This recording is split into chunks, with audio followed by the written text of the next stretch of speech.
हरे कृष्णा। ये प्रसंग बड़े ध्यान से सुनना। एक राजा था। राजा का एक नियम था कि राजा रात्रि में फूलों की शैया पे सोते थे। उसके बेड पे फूल बिछे हुए रहते थे।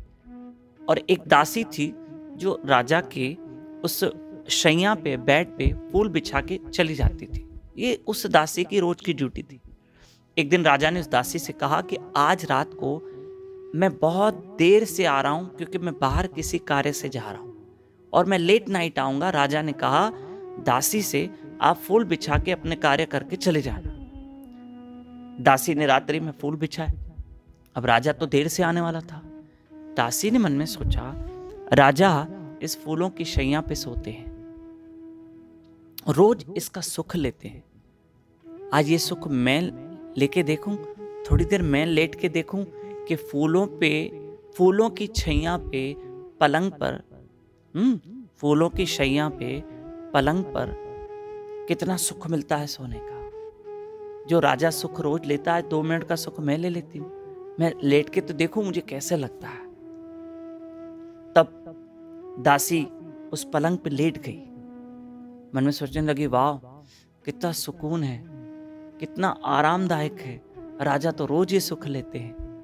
और दासी सोच ही रही थी कि वो इतनी थकी हुई थी, उसको नींद आ गई, गहरी नींद आ गई। इतनी देर में राजा आया। राजा क्रोधित हो गया, गुस्से में लाल हो गया। उठो, मेरी शैया पे सोए हो आप। अरे तुम्हारी ऐसी हिम्मत कैसे हुई? ये राजा की शैया है, मैं यहां सोता हूं, ये मेरा बेड है, ये मेरा पलंग है। कहा, अरे राजा क्षमा क्षमा क्षमा, मुझे नींद आ गई। राजा ने कहा, तुमने ऐसा किया क्यों? कहा, राजा आप सुख ये रोज लेते हो, मैंने सोचा 2 मिनट मैं ये सुख लेके देखूं कि फूलों की शैया पे सोने का कितना सुकून और सुख मिलता है। पर तुमने गलती की है, राजा के शैया पे सोई हो, तुम हमारे महल की दासी हो। राजा ने उठाए कोड़े, हंटर और उसको मारा, दासी को। 1 2 3 4। तब दासी ने बहुत माफी मांगी। राजा ने कहा, चले जाओ। तब वो दासी ने, जो उसको कोड़े लगे थे, तब दासी ने घर जाते समय मन में एक मंथन किया कि आज मैं इस पलंग पे सोई, 1 घंटे के लिए सोई, मुझे इस सुख की सजा मिली।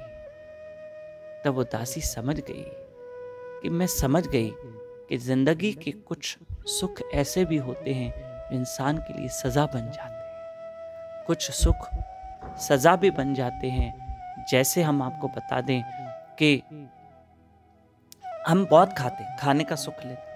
अब कईयों ने इतना मीठा खा लिया या कईयों ने इतना तेल खा लिया, अब वो सुख सजा बन गई। शुगर हो गई, कोलेस्ट्रॉल हो गया, बीपी बढ़ गया, अब खाने का सुख तो ले लिया। कुछ सुख ऐसे होते हैं, उसकी एक सीमा होती है, वो सुख एक सीमा तक लेने होते हैं, और ज्यादा लो तो वो सुख दुख बन जाते हैं, हमारे लिए सजा बन जाते हैं। जरूरी नहीं है कि हर सुख को हम लेते ही जाएं। और जीवन में याद रखना, कभी कभी इंसान को सुख का भी त्याग करना पड़ता है, तभी तो जीव भजन कर पाएगा, सिमरन कर पाएगा। और कुछ सुख हमारे लिए सजा बन जाते हैं। इसलिए इंसान सुख भोगे, लेकिन उस सुख में ईश्वर को भी याद करना, ईश्वर को भी याद करना, और 2 उस सुख की कोई सीमा होती है, नहीं तो वो सुख सजा न बन जाए। ठीक है, वो सुख कहीं रोग न बन जाए, शरीर की बीमारी न बन जाए। आज 30 दिसंबर है, कल 31 दिसंबर। रात को ठीक 10:30 से 12:15 तक हमारे साथ लाइव रहना फेसबुक पेज दामोदर दास पे, और लाइव कीर्तन करेंगे न्यू ईयर का। हरे कृष्ण।